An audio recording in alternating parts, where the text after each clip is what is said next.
사람이 워낙 베일이 가려진 사람이고 투자에 득비제다.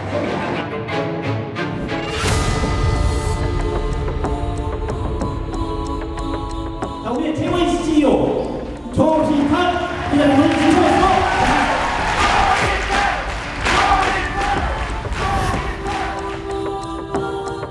3조 원대 다단계 사기를 저지르고 단군일의 최대 사기라 불리는 시대의 사기꾼 조희팔 조이팔입니다.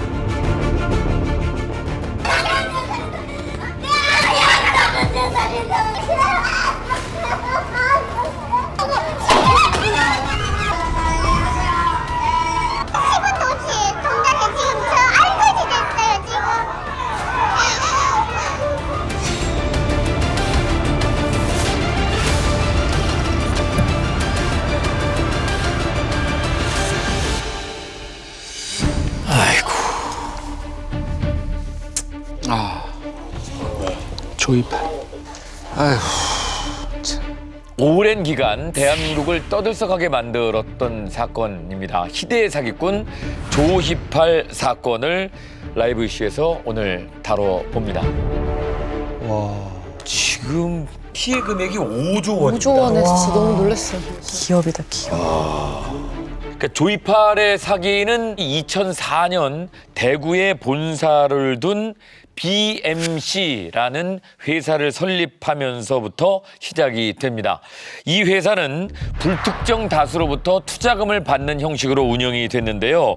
사람들이 회사가 하는 대여 사업에 투자를 하게 만들어서 그 투자금을 모으는 방식으로 돈을 불려 나갔습니다. 대여 사업이라는 게 좀 처음 생소한 것 같거든요. 대여 사업. 이게 뭐냐면 말 그대로 대여를 해주는 사업입니다. 안마기 같은 거 있잖아요. 네. 찜질방 같은 데 가보셨을 텐데 막 쭉 안마기 놓은 거 보시잖아요. 그게 이제 임대 대여를 해준 거거든요. 그럼 투자자들한테 당신이 투자를 하시면 당신 몫으로 이러한 안마기를 대여를 합니다. 모텔이나 찜질방 뭐 이런 숙박업소 이런 곳에 이제 임대를 하고 그 수익을 이제 나눠드린다. 투자자에게 돌려드린다라고 해서 이것을 대여 사업이다. 이렇게 이제 불렀던 거죠. 그럴싸하네요. 그러면 사람들이 뭔가 힘들거나 신경 쓰지 않고 회사에 돈만 투자하면 쉽게 수익이 되는 그런 구조인 거네요. 그렇습니다. 예를 들어서 440만 원짜리 안마기 투자하면 8개월 동안 공휴일을 빼고 매일 3만 5천 원씩 입금해 준다고 사람을 모으는 겁니다. 매일? 그렇습니다. 당시 은행 이자가 연 4% 정도였는데요. 이들이 말한 이자는 시중 금리보다 훨씬 높은 수익이었죠. 예. 근데 이게 은행보다 너무 높잖아요. 이자가 이율이. 그러면 오히려 사기라고 생각을 해서 좀 더 조심할 것 같긴 한데. 그러니까. 그럴 수 있죠. 그럴 수 있죠. 그래서 이 조이팔은요, 투자자들에게 매일 오전 8시 30분이 되면 꼬박꼬박 수익금을 입금을 해줍니다. 근데 이 작업을 얼마나 오래 했느냐? 무려 4년 동안 하루도 빼놓지 않고 입금을 시켜줬어요.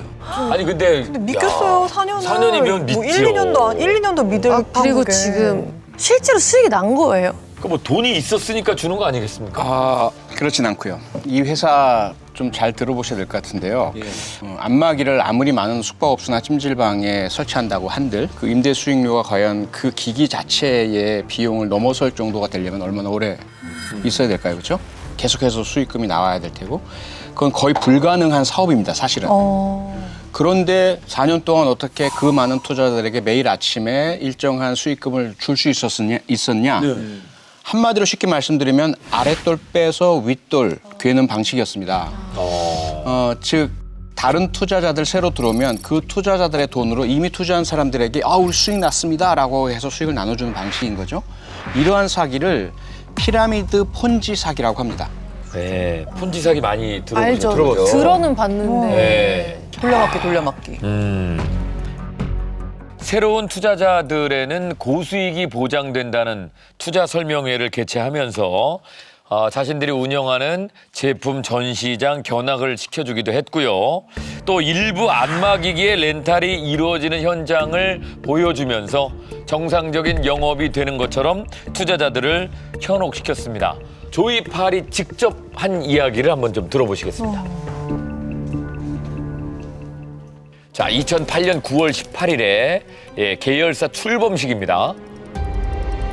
언제나 우리와 함께하시고 언제나 우리의 가슴속에 꿈과 희망을 주시고 또한 꿈과 희망 자체를 실현시켜 주신 분이 같습니다. 자, 우리의 최고의 CEO 지금 조희팔 회장님을 진심으로 이것도 너무 사기 같아. 네, 여기서는 뭐 회장님으로 통했습니다.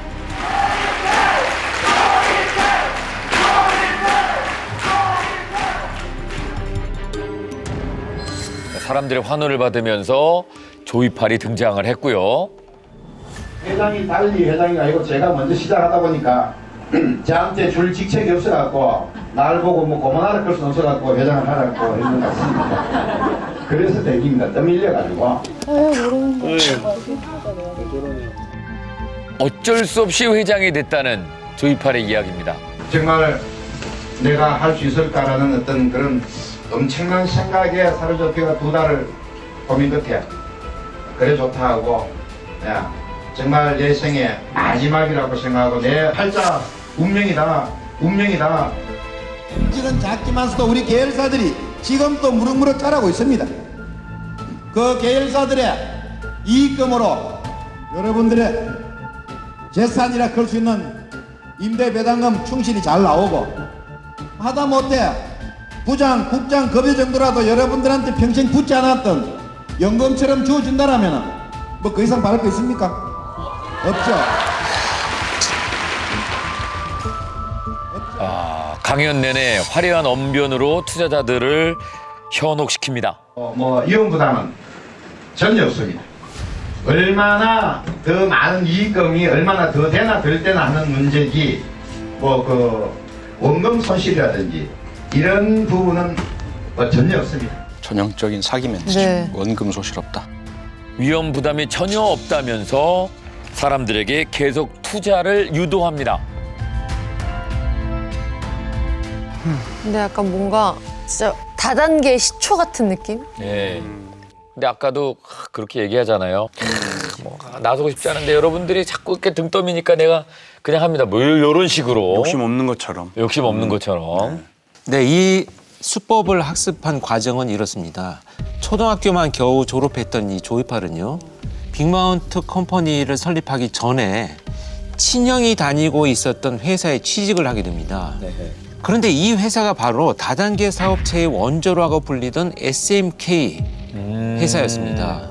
조이팔은 친형과 함께 이 SMK에 근무하면서 다단계 사기 수법을 학습하고 익혔던 겁니다. 단계를 가르쳐주는 학원을 다닌 거네요. 그러네요. 친형도 조이팔처럼 사기를 쳤나요? 네, 맞아요. 이야. 그래서 이 친형은요, 조이팔이 회사를 설립하기 약 1년 전 사람들에게 먼저 투자를 받고 수익금을 돌려주는 방식의 사기로 투자자들에게 47억 원을 가로챘습니다. 저기는 뭐 억이 그냥 집안 내력이네 저렇게. 액수만 좀 다를 뿐이지 조이팔이 운영하는 회사하고 수법이 똑같았던 와, 거죠. 어마어마한데요? 네. 47억도 어마어마한데. 빅마운트 컴퍼니는 대구와 경북 지역을 중심으로 부산과 경남, 충청도 일대 그리고 서울과 인천까지 전국에 약 25개의 법인과 50여 개의 센터를 가진 회사로 발전합니다. 조이팔이 운영하던 빅마운트 컴퍼니의 첫 번째 특징은요, 회사의 주요 임원들이 서로 가족이거나 친한 지인들로 이렇게 이루어져 있다는 겁니다. 피라미드 맨 꼭대기 위에는 조이팔이 있었고요. 조이팔의 여동생은 부산, 경남 지역의 법인센터 국장을 맡고 있었습니다. 그리고 명문대 출신인 강태용을 자신의 오른팔로 활용하며 그의 인맥을 이용해 자금 관리를 시켰고요. 회사의 첨단 시스템을 관리할 왼팔로는 강태용 매제 배상혁을 브레인으로 활용했습니다. 거의 뭐 아는 사람들끼리. 지인들끼리. 네, 지인들끼리. 네, 그리고 또 한 가지 많은 금액을 투자하잖아요. 그러면 그런 투자자들에게 임원 직급을 주었습니다. 그 가장 낮은 직급이 부장이었고요. 그다음에 계속 하나씩 올라가서 가장 높은 게 사업 단장까지 줬는데 직급만 준 것이 아니고요. 이 직급에 따라서 다른 차등된 수당을 줬습니다. 그리고 그러한 직급을 받으려면 부장 같은 경우는요, 최소한 1억 원 이상을 투자해야만 그 직급을 받을 수 있었습니다. 그러니까 1억의 그 부장의 직급을 사는 거잖아요. 그래서 또 한 번 그 감투의 맛을 보면 더 큰 돈을 벌기 위해서 계속 또 돈을 쓰게 되는 것 같아요. 월급도 나오고. 네, 그렇습니다. 이 직급이 올라가면 올라갈수록 그 자신의 팀 꾸려지고 팀이 더 커지게 되고요. 그 팀 안에는 일반 직급 투자자들이 그 팀원을 구성하거든요. 그러면 결국 팀장이 다른 투자자들을 끌어와서 자기 팀을 꾸려야 되는 거예요. 그래야 이제 수익금이 나오고 그 팀원들이 낸 투자금이 팀장의 또 부장의 수익금이 되는 이런 구조인 거죠. 그래서 이제 이들은 아주 자연스럽게 누구를 끌어들이겠습니까? 부모, 뭐 자식, 며느리, 뭐 시댁 식구, 친정 식구 이렇게 쭉 자기가 알고 있는 가족과 지인들을 다단계에 끌어들이게 되는 겁니다. 아휴, 참. 다 가담을 하게 하네요. 하지만 이런 돌려막기식의 폰지 사기는 언젠가는 바닥을 드러낼 수밖에 없는데요. 그래서 조이팔은 이 사업을 마무리 지을 D-Day를 정합니다. D-Day 그날까지 최대한 많은 돈을 한 번에 끌어모아서 도망갈 계획을 짜게 되는 거죠. 그러면서 투자 수익금 지급 방식을 변경합니다. 자, 2008년 6월 강연입니다. 7월 1일부터 여러분들한테 통장에 임대 배당금이 지급이 되지 않는다. 임대 배당금이 지급이 되지 않는다. 갑자기 배당금을 입금하지 않겠다는 얘기입니다. 환발이 있을 건데. 그 대신 여러분들이 휴대폰 갖고 있죠. 휴대폰에 여러분들한테 문자 메시지로 여러분들 오늘 임대 배당금이 1,000만 원이다. 딱 찍게 돼요. 응? 뭔 소리야? 그러니까 앞으로는 투자자의 개인 계좌가 아니라 회사에서 관리하는 가상 계좌에 수익금이 적립된다는 겁니다. 그 내용을 이제 문자로 준다는 얘기고요. 그동안에 내 통장으로 들어왔는데 이제는 내 통장에 안 들어온다고? 그러면 반발하는 사람들도 있었을 것 같은데? 그렇습니다. 의심하는 사람들이 있었겠죠. 그래서 조이팔은 현금을 찾고 싶은 투자자들은 언제든지 회사에 요청서만 적어서 내면 돈을 찾을 수 있게 만들었습니다. 그런 방법 때문에 아무도 의심하지 않았다고 합니다. 은행에 내 돈이 있지만 내가 다 찾지 않잖아요. 거의 그 심리를 이용한 거죠. 그리고 달라고 하면 뭐 아무런 뭐 단서 안 달고 그냥 주니까. 치밀하네. 게다가 여기 한 가지 더 들어갑니다. 이 조이팔이요. 사람들한테 투자금을 더 받아내기 위해서 새로운 프로모션을 진행을 하거든요. 그 프로모션이 일명 몰빵 투자 프로모션이었습니다. 몰빵은 뭐 무지하게 위험합니다. 무조건. 이 내용이 뭐냐면 투자자들한테요. 이제 3개월 뒤부터는 수익률이 낮아집니다. 지금의 이 높은 수익률로 계속해서 돈을 벌 수 있는 기간 3개월밖에 안 남은 겁니다. 라면서 추가 투자를 부추긴 거죠. 지금까지 투자 수익으로 많은 돈을 벌었던 사람들 있잖아요. 그 사람들은 이렇게 많은 돈을 이제는 더 이상 3개월 뒤면 못 벌겠구나라는 이제 조바심을 갖게 될 테니까 마지막으로 많은 돈을 벌기 위해서 모든 돈을 다 끌어모아서 이제 투자하게 만들었는데 그러다 보니까 무리한 대출까지 받는 사람들이 계속 늘어난 거죠. 그러면서 조이팔은요 투자자들에게 입단속까지 시켰습니다. 자, 이런 시스템을 지금 여러분들이 나가서 가지고 자꾸 광고를 하면 안 됩니다. 네. 광고를 하면은 타 회사들이 다 따라 버립니다. 조이팔은 교묘하게 사람들의 심리를 자극하면서 피해자들을 현혹했습니다. 투자가 진짜 노력 없이 잠깐의 어떤 걸로 큰 돈을 벌 수 있다. 이럴 때 진짜 제일 조심해야 되는데 그런 걸 교묘하게 잘 이용하는 것 같아요. 입단속도 시키고.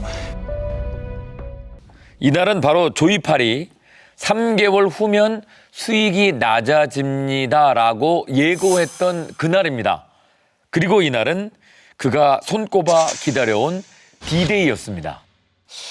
많은 사람들이요. 이 다단계에 자신의 가족들 끌어들였고 지인들 끌어들였고요. 그리고 온갖 가능한 모든 대출들 다 끌어모아서 전 재산을 이 회사에 투자했습니다. 이 당시에.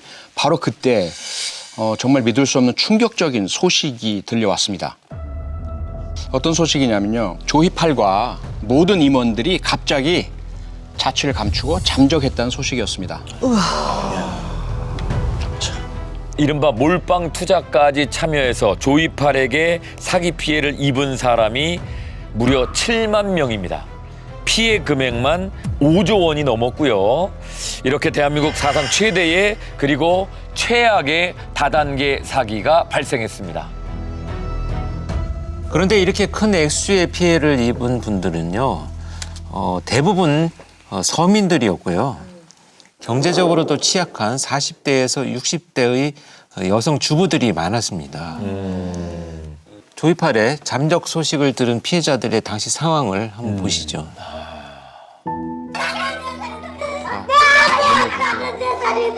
어떡해. 동생을 아유, 어떡해. 가족을 다 진짜 혼자서 내는 거예요.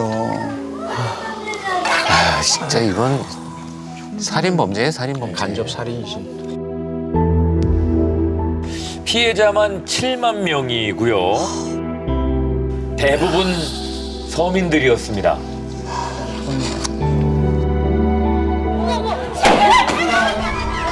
예, 이들 중에는 전 재산을 잃은 사람들도 있었고요. 무슨 답이 안 나오겠습니까? 먹고 같이 죽든지. 그리고 그 중에는 안타까운 사연을 가진 사람도 있었습니다. 예, 다른 돈도 아니고 딸아이 목숨하고 놀인데 아이고. 얼마나 가슴이 아팠겠습니까? 딸의 목숨값이라는 얘기를 하시는데요. 2003년 대구 지하철 참사로 사망한 딸의 사망 보상금으로 엄마가 지금 투자를 한 상황이었습니다. 아이고. 딸의 사망 보상금 전부를 투자를 했습니다. 아이고. 10년을 돈을 그렇게 줬으면 믿었겠지. 찾아야지 여기. 제가 목숨을 걸고 하겠습니다. 제가 죽어서는 찾고 죽어야 됩니다. 제가. 어떻게 됐냐. 아우 진짜. 아이고. 조이팔과 일당이 잠적하면서 이 피해자들은 목숨과도 같은 전 재산, 모든 자기들의 소중한 돈 전체를 잃어버렸고요. 또 어떤 분들은 자기 때문에 자기 지인들이, 주변 분들이 이 다단계 투자에서 피해를 봤다라는 그 죄책감, 자책감 때문에 어떻게 해서는 다른 분들, 자기 때문에 피해 입은 분들의 돈은 피해액의 일부라도 변제하신 이후에 스스로 목숨을 끊으신 그런 경우들이 발생을 했습니다. 이제까지 피해자 단체가 말씀하시는 내용을 보면 조이팔 때문에 30분이 넘는 피해자들께서 스스로 목숨을 끊으셨다라고 하고요. 가정이 파탄된 경우는 뭐 수를 셀 수가 없는 정도겠죠. 개인적으로 저는 말기 암의 상황에서 투병하시다 저한테 연락을 꼭 한번 보고 싶다라고 하신 분을 병문안을 간 적이 있었는데요. 그분께서 겨우겨우 남기신 말씀 한마디가 조이팔 좀 잡아주세요 였습니다. 아유. 그러니까 이건 그냥 살인범죄라니까요. 사기 사람 죽인 거예요. 맞습니다. 그래서 눈뜨고 당할 수밖에 없었던 피해자들은 피해자 모임을 만들었고 경찰에 신고해서 수배 전단지를 전국에 뿌렸습니다. 이렇게 피해자와 경찰 그리고 조이팔과 끝나지 않는 술래잡기가 시작됩니다. 와, 근데 어떻게 잡죠? 뭐 경찰에 이제 신고했으니까 잡을 수 있는 건가요? 조이팔은요, 정말 모두를 비웃기라도 하듯이 잠적 일주일 뒤에 중국으로 밀항을 시도했습니다. 그리고 12월 9일 조이팔은 결국 중국으로 밀항하는데 성공합니다. 이렇게 밀항에 성공한 조이팔은 중국에서 조영복이라는 이름으로 새로운 인생을 시작합니다. 아유. 조이팔은 지금 피해자들이 어마어마한 상황인데 중국에서 아주 뭐 뻔뻔한 생활을 이어나갔을 것 같거든요. 예, 그렇습니다. 조이팔은 중국 웨이하이라는 지역에서 머물고 있었습니다. 경호원까지 대동해서 평소 좋아하던 골프를 치러 다니는 등 호화로운 생활을 즐겼다고 합니다. 그리고 이런 정보가 있다는 건 지금 빨리 가서 어떻게 잡으면 안 되는 건가요? 밀항 3개월 뒤 이 조이파를 수사하던 경찰관이 중국으로 갑니다. 그런데 이번에도 조이파를 검거하지는 못했습니다. 오, 한국 경찰이 바로 갔는데. 왜냐하면요, 사실 이 조이파를 수사했던 경찰관의 정체가요, 조이팔로부터 1억 원의 뇌물을 받고 조이팔의 뒤를 봐줬던 비리 경찰관이었기 때문이었죠. 그 사람이 갔어 똑같이. 이 사건이 정말 이 지경까지 이르게 된 배경에는요, 소위 장학생이라고 하는 사람들이 있었습니다. 이 장학생으로 불리는 사람들은 모두 조이팔에게 뇌물을 받은 사람들이었습니다. 그래서 조이팔의 사기 행각을 알면서도 눈 감아줬던 거죠. 와, 말이 되나?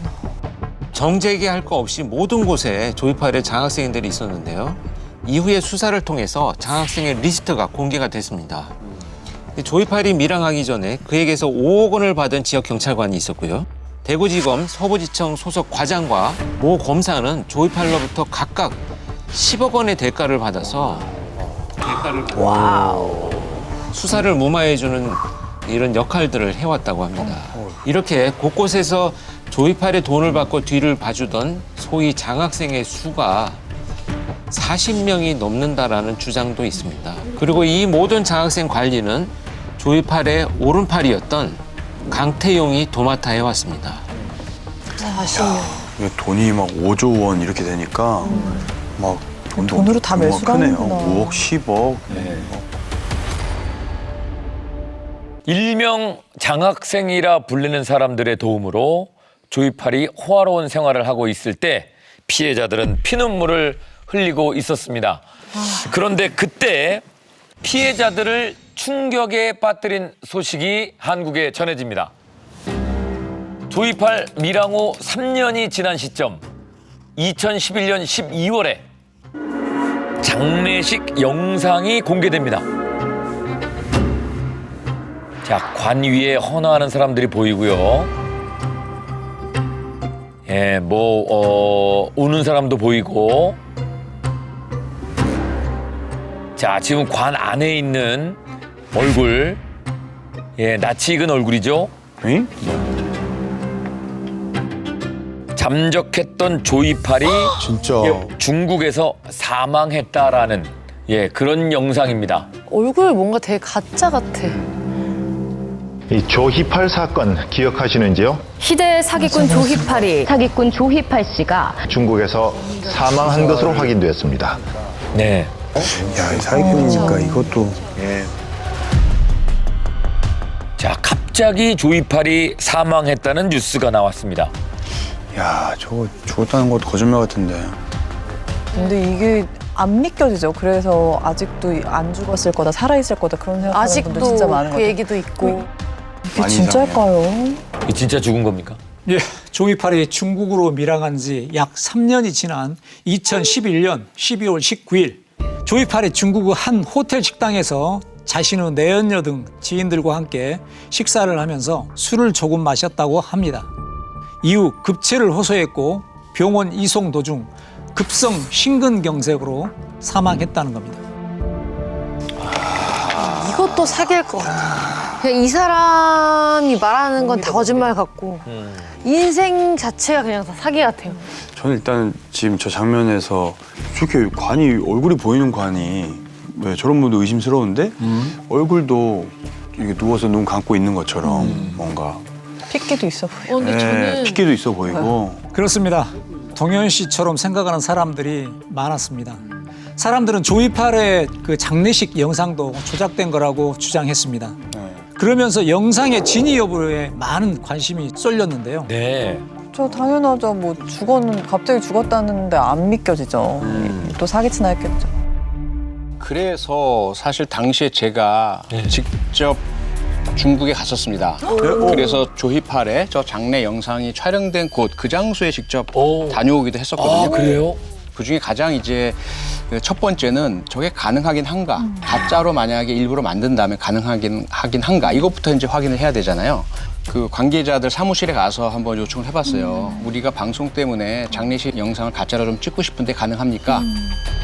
돈만 내면 가능하다는 거였습니다. 이야.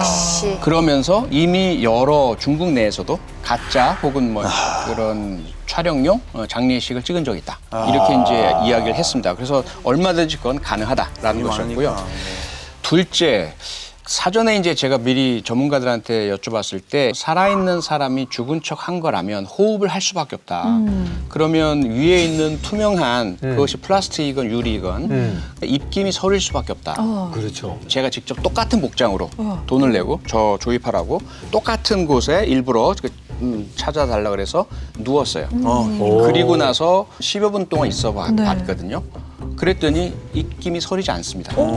왜냐하면 지금 보시는 건 아래가 안 보이잖아요. 근데 저 투명한 뚜껑의 관 같은 구조물에 아래가 뚫려 있습니다. 그래서 우리 입김은 공기보다 무겁거든요. 그래서 아래에 뚫려 있으면 아래로 내려가요. 예. 그래서 이제 전혀 위에 그 입김이 서리지 않는다. 야, 그러면 그냥 돈만 주면 저런 영상을 찍을 수 있다라는 그러니까요. 얘기가 되는 건데. 더 의심스러워요 지금. 네, 당시에 이 조이팔의 장례식 영상과 함께 사망 진단서, 그다음에 이제 화장 증명서가 함께 공개가 됐었습니다. 그런데 저 공개된 서류에 미심쩍은 부분들이 좀 있었거든요. 우선 조이팔의 사망 증명서 한번 보실까요? 잘 보시면 맨 아래쪽에 도장이 하나가 꽝 찍혀 있죠. 그다음에 오른쪽은 비어 있죠. 저 아래 오른쪽에 비어 있는 부분이 공안에 찍힌 부분이에요. 왼쪽에 찍힌 것은 병원에서 의사가 찍은 사망 확인서예요. 그런데 중국은 국가의 특성상 중앙 통제적인 상당히 강한 그러한 그 공산주의 국가잖아요. 그러면 한 사람이 사망했을 때, 인민이 사망했을 때 반드시 공안이 그 사실을 확인하고 함께 도장을 찍어줘야만 사망 사실이 인정이 되고 이후 행정 처리가 된다는 거죠.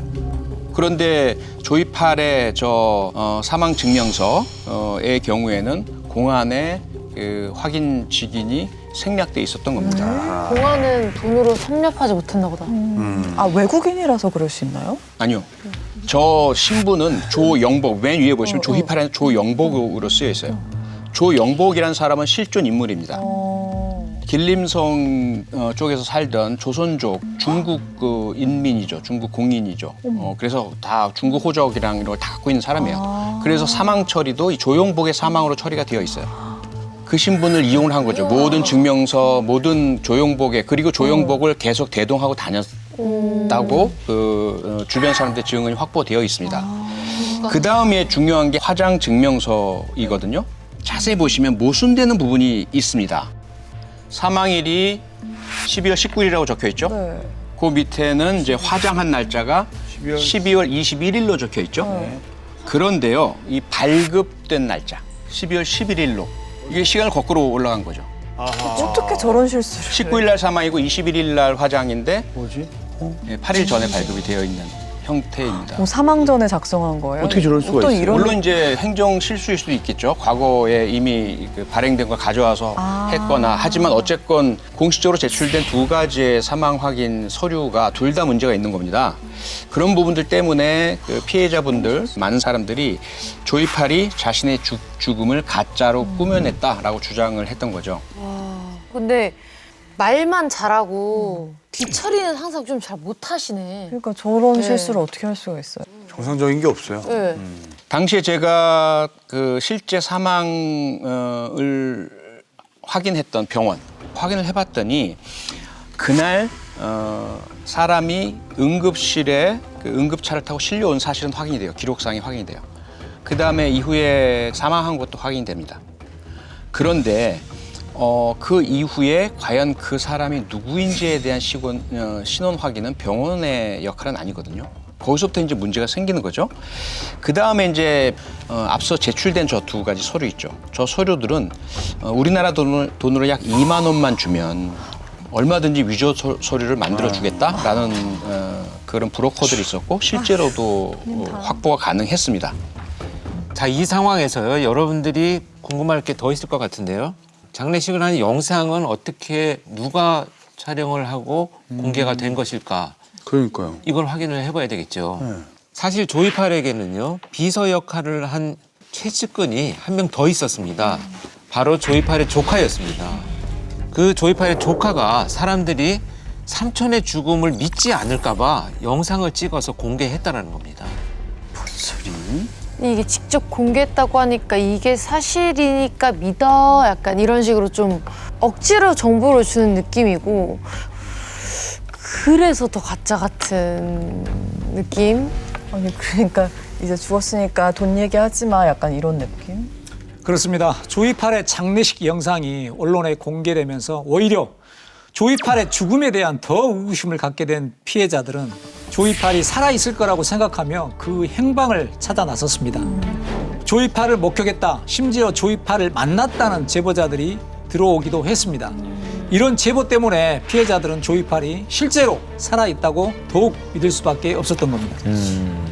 그런데 조이팔의 장례식 영상이 보도된 지 3년 후에 믿기 힘든 내용의 통화 녹취록이 공개됩니다. 그 통화는 조이팔의 조카와 어떤 누군가와의 통화 내용이었는데요. 조이팔의 장례식 영상이 찍힌 날로부터 약 2개월 후의 통화입니다. 예, 통화 내용을 한번 들어보시죠.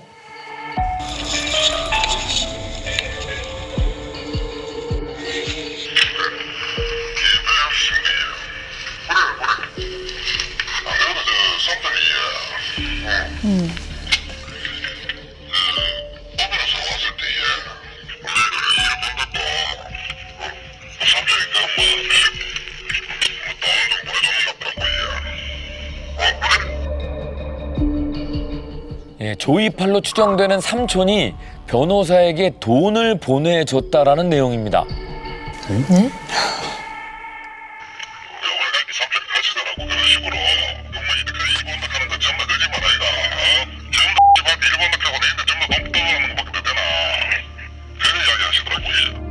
통화 내용 중에 삼촌이 변호사에 대한 불만이 쌓여 있다.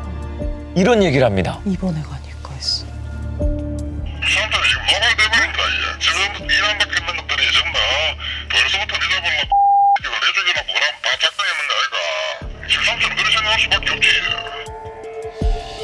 아까 화장을 한 걸로 되어 있었는데 지금 화가 났다. 예, 노발대발하고 있다라는 얘기는 마치 조이팔이 살아있는 게 아니냐라는 생각을 하게 되는데요. 뭐지? 이상해. 어떻게 이럴 수가 있어. 너무 이상해. 녹취록이 공개됐을 즈음인 2015년 9월에 조이팔의 조카가 돌연 충격 고백을 하게 됩니다.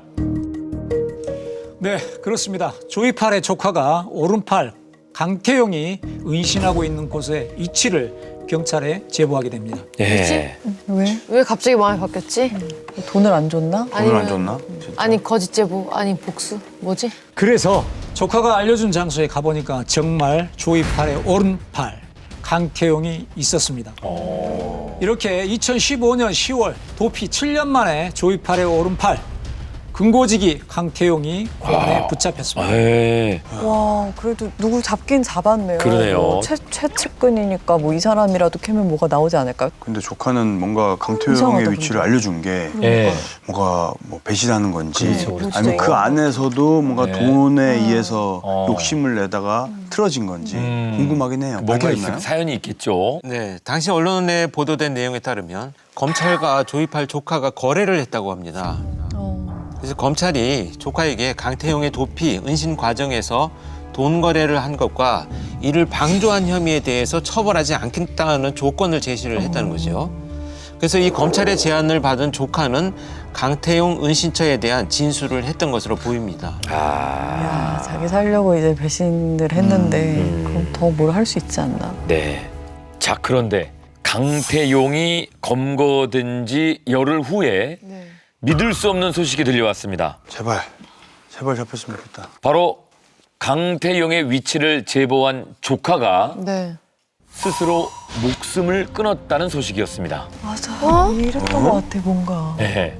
누가 죽었다고 했던 것 같아요. 강태용의 위치를 알려주고 강태용이 잡혔는데 그 제보를 한 조카가 그로부터 열흘 후에 자살했다는 얘기입니다. 이상하다. 죽였나? 왜냐면 자기는 살려고 네. 이렇게 배신한 거잖아요. 그런 그렇게 사람이 하고 나서 갑자기 죽었다는 게 자살이야라고 하니까 타이밍이 이상하다. 조심스러워요. 자살이 아닐 것이다. 근데 조카의 자살 소식이 알려지기 얼마 전에 항우울증제와 수면제 등을 처방을 받은 흔적들이 나오고 있고요. 그리고 지인에게도 죽음을 암시하는 문자도 여러 차례 보냈다고 합니다. 그렇지만 일각에서는요, 조카의 죽음에 대해서 누군가에게 살해당한 것이 아니냐라는 의견을 제시하는 사람들이 있다고 하는데요. 이 강태용이 체포가 되면서 그 범죄 사실에 대한 많은 것들을 알고 있는 당사자이기 때문에 은폐를 위한 의도적인 조작이 가능하지 않을까 이런 생각도 듭니다. 어쨌든 조이팔의 오른팔 역할을 하던 강태용 검거됐잖아요. 갑자기 10여 년 만에 그 결정적인 제보를 했던 조이팔의 조카까지 사망했습니다. 그러면서 수사는 급물살을 타게 되고요. 조이팔의 브레인이었던 강태용의 매제 배상혁 경찰에 직접 전화를 겁니다. 그리고 자수 의사를 밝혔습니다. 뭔가 두려웠나 보다. 결국 알려져 있는 조이팔의 최측근 2명 모두 검거됐지 않습니까? 그러면 이제 가장 중요한 문제죠. 조이팔 정말 살아있는 건가? 여러분도 지금 이 모든 빅픽처 계획 조이팔이 뒤에서 하고 있을 것이다, 살아있을 것이다 생각하고 계시잖아요. 2016년 6월 28일 이때 검찰에서 조이팔 생존에 대한 재수사 결과를 공식적으로 발표합니다. 그 내용은요. 조이팔의 생존 가능성이 없음으로 공소권 없음 처분하였습니다. 증명을 해보세요. 증명을. 죽었다는 얘기네. 아니 왜? 뭐 증거가 있어요? 왜 그래요? 증명을 해야죠. 네, 검찰에서는 증거가 있다라고 했습니다. 뭐냐, 자살했다고 알려진 그의 조카가 채취해서 보관하고 있다면서 제출한 모발이 있었고요. 그 모발을 국립과학수사연구원에 감정 의뢰를 했는데 그 모발은 조이팔의 모발로 확인되었다. 뭔 상관이에요? 그냥 빼서 가지고 있으면 되잖아요. 머리카락. 모발이 조이팔 건이 아니냐는 이 사람이 이 집에 왔었냐 안 왔었냐 그런 걸 따질 때 이 모발이 누구 거냐지 모발을 보고 이 사람이 죽었냐 안 죽었냐를 판단하는 건 아니지 않나. 답답하네. 그렇습니다. 피해자들 역시 조이팔의 죽음을 믿지 못한 상황이었는데요. 검찰은 조이팔 사망 당시에 함께 있었던 가족과 지인 등 14명을 조사한 결과 응급실과 장례식 및 화장 등의 상황 설명이 일치했고 거짓말 탐지기 조사도 진실 반응이 나왔다고 말했습니다. 그리고 가족이 촬영한 장례식 동영상 또한 편집 등의 의조가 없었다고 이렇게 밝혔습니다. 근데 되게 찝찝하고? 되게 찝찝해. 근데 그래 죽었으면 알겠는데 죽었으면 그럼 못 받아요, 이 돈? 근데 나는 어떻게 그것도 못 있어요. 받아? 근데 다 똑같이 얘기했다라는 것 자체가 야 내가 이렇게 되면 조사받을 때 이렇게 얘기해 따다다다다다다다 너무 맞춰진 느낌이 나요. 그래도 이상하지. 네. 조이팔은 결국 검거하지 못했지만 최측근들의 재판이 진행됐고요. 그들에게서 약 950억 원을 환수했습니다.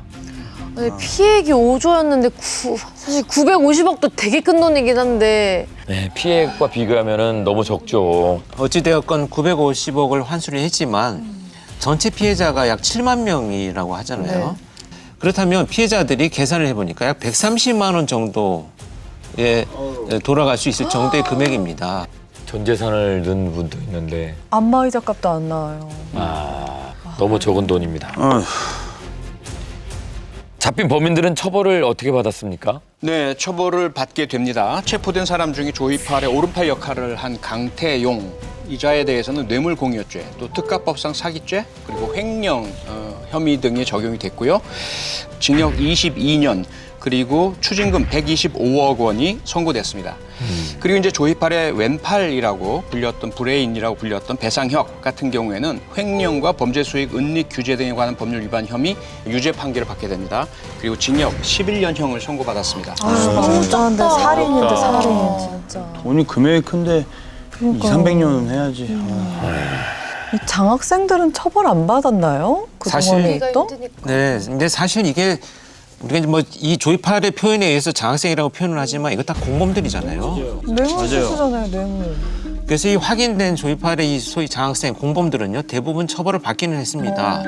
그 중에서도 이 억대의 뇌물을 받은 전직 총경과 검찰 수사관들은 징역 9년을 선고받기도 했는데 사실 이게 더 중형이 선고가 되어야 되고요. 이 책임과 신분이 있는 사람들은 재산까지 다 몰수를 해가지고 이 정말 강력한 처벌을 해야 되지 않을까 하는 생각이 듭니다. 네. 아 진짜 너무. 뉴스를 통해서 사기 사건을 뭐 많이 접하긴 합니다만은 이건 뭐 정말 단군 일의 최대의 사기 사건으로 평가되는 조이팔 사기 사건인데요. 어떤 마음들을 갖고 계시는지 궁금합니다. 당시에도 그랬지만 혹시라도 지금도 일부 시청자분들이나 일부 시민들께서 아니 그걸 왜 당해 하면서 피해자 탓을 하실지도 모르겠습니다. 하지만 사기범들은 딱 피해자들을 타겟팅해서 그들의 상황을 이용하는데요.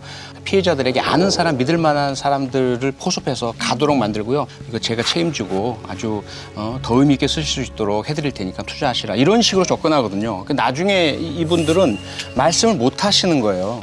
뭐 조이팔 사건뿐만 아니라 사기 피해자분들을 뭐 비난한다든지 또는 왜 그렇게 당해? 라든지 이런 생각 가지시지는 절대로 말아주시기를 부탁드리고 싶습니다. 네, 굉장히 공감하는 말이고요. 우리가 비난해야 될 것은 가해자이지 피해자가 아니다 이런 생각들을 하게 만드는 사건입니다.